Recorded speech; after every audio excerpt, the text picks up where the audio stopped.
We've all been there. We've watched these movies and thought they were great. And then we saw something in the background. And being automotive enthusiasts as ourselves, we thought to ourselves, hey, what was that? It played a big role in the movie, and yet nobody remembers it. As being automotive enthusiasts, we always take notice of the vehicles in the background, but a lot of movies have vehicles in the background that we just really don't worry about because we're too engaged in the movie. But these vehicles play a big part of that movie. And later on in life, we start finding websites like carsandfilms.com, which creates posters of these incredible vehicles that we completely forgot about, but they are icons of movies, which are not about vehicles. Well, we all know about great icon vehicles for movies. You know, watching the Starsky and Hutch movie or the Dukes of Hazzard movie. Yeah, we all know they're icon vehicles from television shows, and now they're icon vehicles from movies. Animal House with the Deathmobile. But there are other vehicles that play a background role in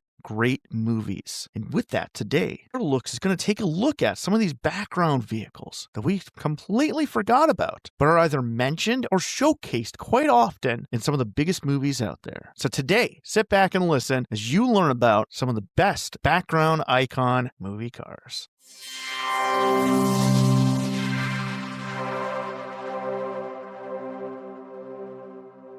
Welcome back to the AutoLooks podcast. I'm your host, as always, the doctor to the automotive industry, Mr. Everett J, coming to you from our host website at autolooks.net. If you haven't been there, stop by, check it out, read some of the reviews, check out some of the ratings, go to the Corporate Links website page, big or small. We have them all. Car companies from around the globe, all available in one direct location. That is autolooks.net. The AutoLooks podcast is brought to you by Ecom Entertainment Group and distributed by podbean.com. If you'd like to get in touch with us, send us an email over at email@autolooks.net. So like I said in the beginning, famous non-movie cars. These are vehicles unlike something like Ferris Bueller with that beautiful Ferrari California. Ferris Bueller wasn't about that car, but that car became so iconic with that movie that automotive enthusiasts alike and everyone else see it. Well, there's other vehicles from that movie that played a key role. The K car of the principal and his own sister's Pontiac Fiero. They're background vehicles. If you put them on a poster in that pure white, something like from carsandfilms.com, and you put Ferris Bueller under that, people would be like, oh yeah, his sister had one of those. That was a cool car. And I remember Fieros back in the 80s. Everyone wanted them. That was the car that people wanted. Oh yeah.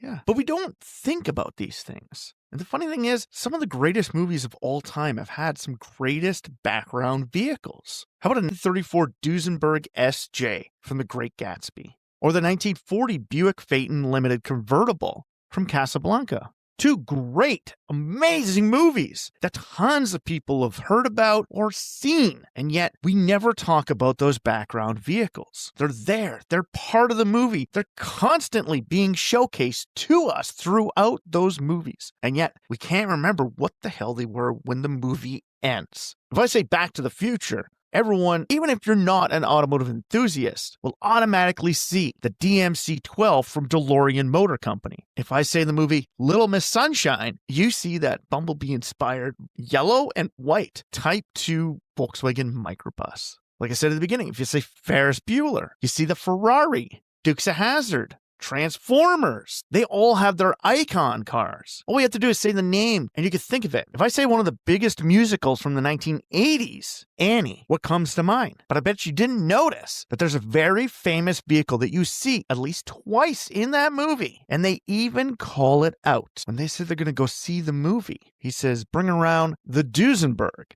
Let's go to the movies. He even calls it out by name, not name and model, but just product name, a Duesenberg. In an Annie 1982 version with Tim Curry, God bless, we all love Tim Curry. A 1932 Duesenberg SJ La Grande Phaeton is what they take to go to the movies. Annie gets in one of the most prestigious American luxury vehicles ever built. The only thing that rides higher to that an American built is a Pierce Arrow, Duesenberg. And they literally call it out by name, the Duesenberg. How about one of the most famous cars from one of the biggest movies of all time? Everybody remembers Driving Miss Daisy. But how many people listening to this podcast right now can go year, make, and model of that vehicle that Miss Daisy was being driven around in? It was a 1949 Hudson Commodore from Driving Miss Daisy. One of the most famous movies. Everybody could think of it. Now, not every single movie on this list is a big movie. If you grew up during the 90s like myself, Cruel Intentions was one of those big teen heartthrob movies, okay? We all knew it. We all loved it. It's like, oh, Jennifer Love Hewitt plays this evil girl and makes out with another girl in it. It's like, oh, great. We all love that movie. It was a teen movie of the 90s. Today, we don't even think about it. Cruel Intentions is a past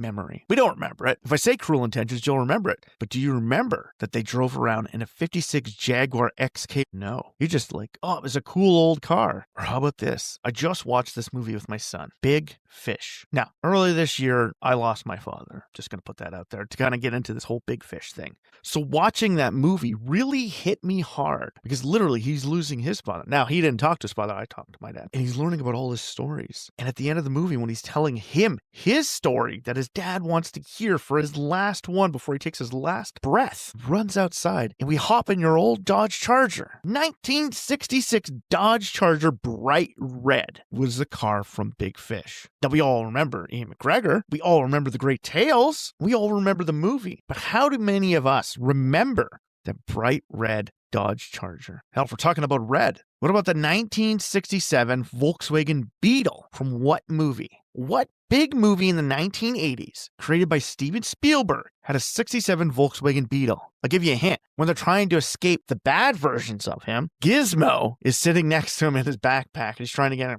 And you hear him. And it's a 67 Volkswagen Beetle. Those old air-cooled ones. They always had trouble getting fired up in the middle of wintertime. Doesn't play a big role. We all remember Gremlins as Gizmo. Gremlins and Gremlins 2. Gizmo was it. Same with Spike. We don't remember the Volkswagen Beetle. We don't remember the old John Deere tractor. We don't remember the Barbie Super Vet that Gizmo drove to shine the light on Spike at the end of the movie. As I'm saying it, you can remember it. You could see it in your mind if you love those movies. But it's not memorable because the movie overshadows the vehicles in the past. There's a lot of movies like that. And the funny thing is, there's a lot of movies that actually have cars that play a very big role in it that we all forget about. One of the most famous ones for horror fans out there is the Jeepers Creepers truck, the 41 Chevrolet COE. It's custom built for the movie. But if you see one all rotten away, you're just like, oh, Jeepers Creepers truck, right? You don't remember that it's an actual Chevrolet. It's like when I did the podcast about the cars of cars, trying to find out what every single one of them is. Finn McMissile is actually a crossover of 3 different British vehicles, just like Mater. He's a cross between 2 different vehicles. But the Jeepers Creepers truck is actually just one. It's had some custom stuff added to it. We know that truck. If we ever saw one behind us on the highway, we would literally shit our pants. We're like, oh, has it been so many years that he's back and I'm next? It's an amazing vehicle. And some of these old movies have great vehicles in the background. 2 for the Road, Animal House, Bridges in Madison County, and Gattaca. Hell, even the Green Book. You're taking a look at them. 1956 MGTD for 2 for the Road. The 59 Chevrolet Corvette C1 from Animal House. The 60 GMC 1500 Bridges Madison County. 61 Citroen DS19 Cabriolet from Gattaca. Or the 62 Cadillac DeVille Sedan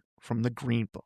They're all vehicles that just play a small part in the background. Like Animal House, we kind of see that Corvette. Hell, even on the cover, that Corvette was there. But the Corvette wasn't a big part of the movie. The Deathmobile, that custom Lincoln Continental, is what we remember from Animal House when we're talking about icon vehicles. You say Animal House, you think Deathmobile. And we're like, no, the other car. Then you might think either between the Harley Davidson that he's riding down the staircase in the one scene in the movie, or the Corvette C1. Those 2, they're background vehicles. Bridges in Madison County, that truck you see all the time, but they never call it out. See, that's the thing. A lot of these movies, these vehicles aren't called out. Ghostbusters, Ecto-1, it's called out as a Cadillac Fleetwood. It's a custom-built ambulance. Back to the Future, he says we got to do it in style. He made a time machine out of a DeLorean, but you get other icon vehicles like American Graffiti and the 32 Ford Coupe or the 56 Chevy Bel Air driven by Harrison Ford. They become icon vehicles without their names attached to them.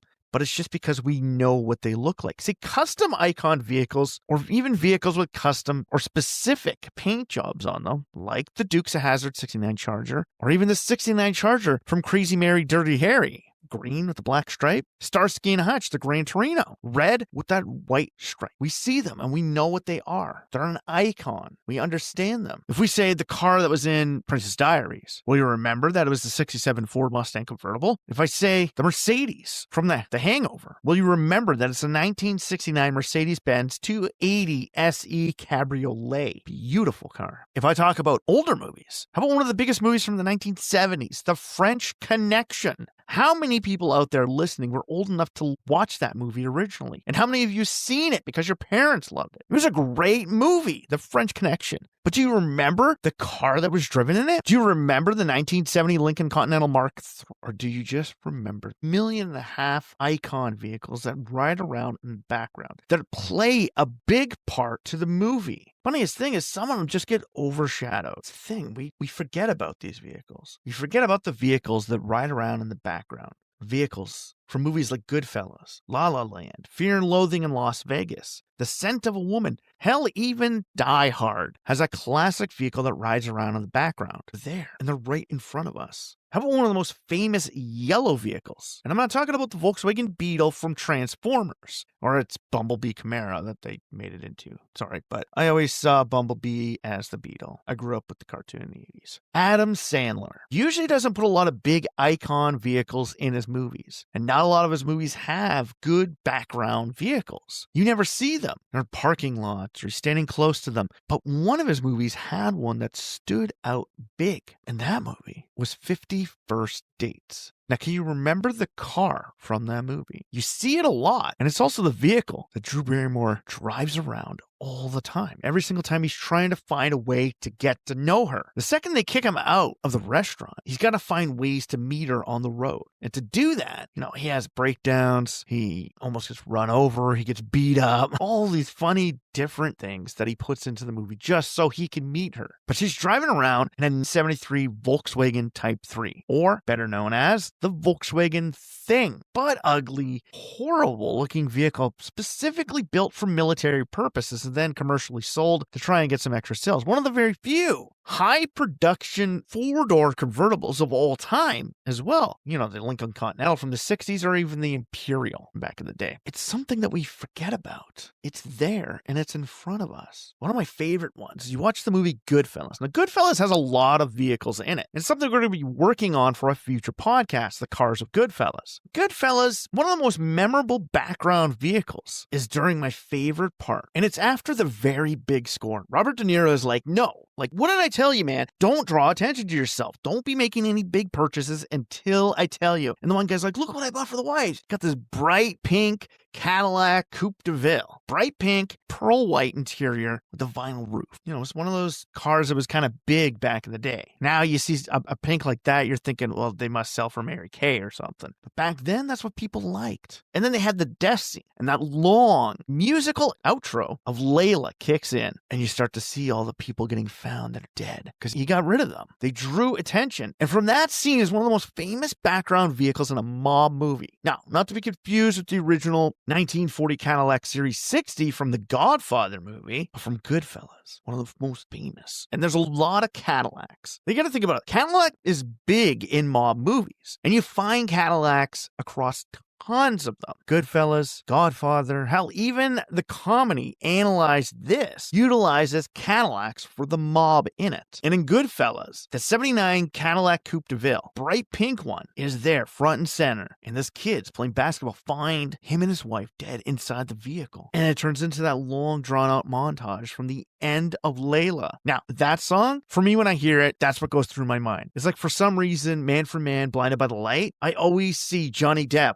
walking through an airport in the 1970s with his long hair and big sideburns with 2 suitcases full of cocaine from the movie Blow. Even though that song is not even in that part of the movie, but that song is just infamous with that movie. And yet again, Cadillacs are big in drug movies like that too. Either Cadillacs or Lincolns. They're always kind of big there. Like, think about the amount of Cadillacs, even just on this list, that play a background car. Well, we get the Cadillac DeVille sedan from the Green Book. We get the Cadillac Coupe de Ville from Once Upon a Time in Hollywood. We get the Cadillac Eldorado Great White Whale from Fear and Loathing in Las Vegas. And then we get the Cadillac Coupe de Ville from Goodfellas. There's a bunch of them. They're famous vehicles, and they play a background role. Kind of like those big, bulky sedans we had in the 1970s play a background role in a lot of movies when they're looking for old, cruddy cars. Like the 73 Ford Gran Torino sedan from The Big Lebowski, or one of those famous vehicles from Evil Dead movies, the 73 Oldsmobile Delta 88. Now, the Delta 88 has played a fair role in many different movies, Evil Dead being one of them. Hell, even Spider-Man, Tobey Maguire days. Sorry, I don't deal with Andrew Garfield or the new ones. Tobey Maguire, Spider-Man days. Oldsmobile Delta 88 is what his uncle has. Oldsmobile played a big role. How Oldsmobile was there in the movie Demolition Man with that Oldsmobile 442. Sandra Bullock's character even knew everything about that car and its power and its great American muscle. Oldsmobile has been there. It's kind of funny. It's a car company you never really think of, but they played a big role in past movies. And Evil Dead is one of the most famous ones next to Spider-Man. But then again, we also get Buick, we get Volkswagen, and we get Chevrolet. These are all car companies that showcase vehicles in tons of movies. But then we also get some of those classic 1980 movies where you get some of these amazing sports cars and supercars, like the 89 Lotus Esprit from Pretty Woman, the 89 Ferrari Mondeo T Cabriolet from Scent of a Woman, and hell, even an 83 Audi Quattro B, Ashes to Ashes. And if you really want to get into it, the Porsche 928 from Risky Business, and the Porsche 928 also showed up in the movie Weird Science at the end. Yeah, if you've ever watched Weird Science, the movie, not the TV series,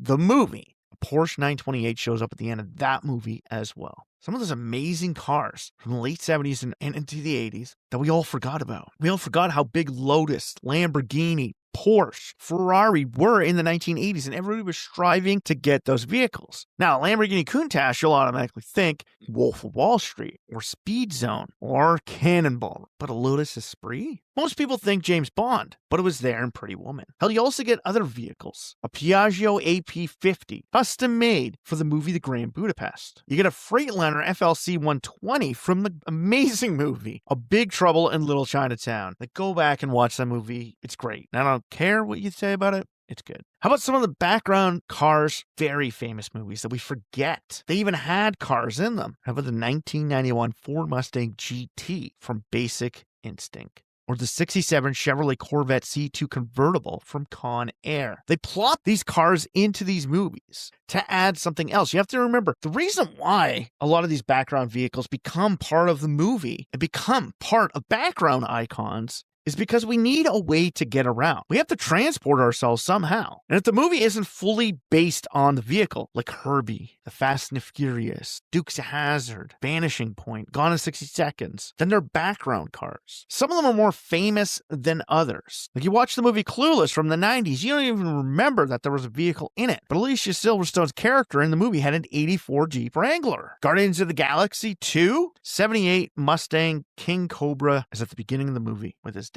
One of my most favorite Mustangs of all time in any movie that completely disappears into the background is gotta be the recreation of the Thomas Crown Affair with Pierce Brosnan. A 68 Safari-style Mustang, custom made for the movie, but it doesn't get recognition. So that's the thing, a lot of these movies are all about the movie. The vehicle is backstage, where the actors are front stage. Those vehicles are there. They play a big role. We remember them when we talk about those movies, and when we watch the movies, like, oh yeah! And hell, some of them even become cult classic vehicles. The biggest background vehicle of history in any movie was from a movie which recreated somebody's life. Into the Wild, Magic Bus. Tons of people who died or gotten stranded in the wilderness trying to reach that bus. So much so that the Alaskan government had to remove it so that people stopped going searching. Into the Wild was about somebody's life. Mr. McCandles. And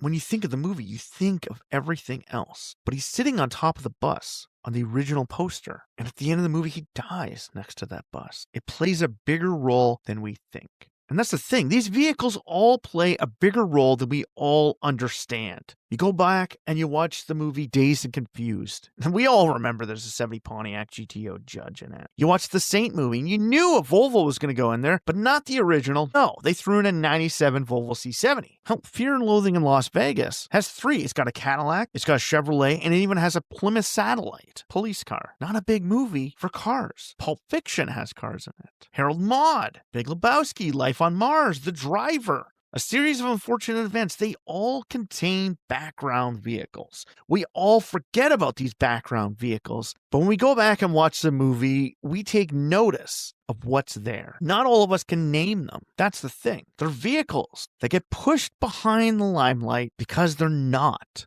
big name cars, or they were so common that they just blend into the background. We get it. An Audi Quattro from Ashes to Ashes was not a car you see everywhere, but more of that movie played on the cinematographic appeal of the movie that's centering around the vehicle, kind of like The Hangover in the Mercedes. Our focus wasn't on those cars. It was on the movie at hand. Today, some of these movies become cult classic movies, and some of them have even become car cult classic movies. I own the movie The Graduate because of the 66 Alfa Romeo Giulietta Duetto Spider. And the Woman was an amazing movie, and that Ferrari part was great. Hell, Die Hard with that 86 Lincoln Town Car extended limo adds an automotive aspect to the movie. Argyle takes that thing, crashes through, and escapes. It's great, and it's a great ending to the movie. And you completely forget that there's a limo downstairs. But when you go back and you watch it, you remember that those vehicles are part of that movie. You look at them and you see them and you're like, yeah, it's not just a car from that time period. It's a car from that movie. We need those cars. We need those background vehicles to showcase to us part of it. Because the actors in the movie need to be transported around. We have to use something that's an iconic presence in the vehicle. The Big Lebowski, he was a lazy guy. So he drove around in a beat-up old lazy car, just like Uncle Buck. Ferris Bueller, his dad was rich. So naturally, they had to use something like a Ferrari. Gremlins, he was working his way out of college. And what was the easiest thing to get in those days?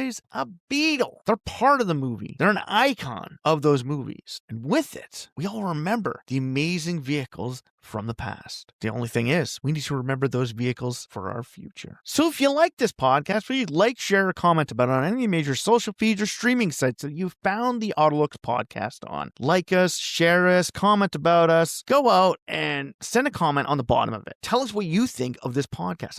Tell us about some of the great background icon cars that you can remember from movies of past. There are so many movies out there with amazing cars just sitting in the background. That's not something like, Kit from Knight Rider or the 18 Bandura. No, these vehicles are all just hidden away behind the main actors. But they are icon cars that we all remember. And after that, stop by the website, read some of the reviews, check out some of the ratings, go to the Corporate Links website page, big or small, we have them all. Car companies from around the globe, all available in one direct location. That is the autolooks.net website. The AutoLooks podcast is brought to you by Ecom Entertainment Group and distributed by podbeam.com. If you'd like to get in touch with us, send us an email over to email@autolooks.net. So for myself, Everett J, the whole team at the AutoLooks.net website and Ecom Entertainment Group, strap yourself in for this one fun, wild ride the amazing background icons are going to take us on.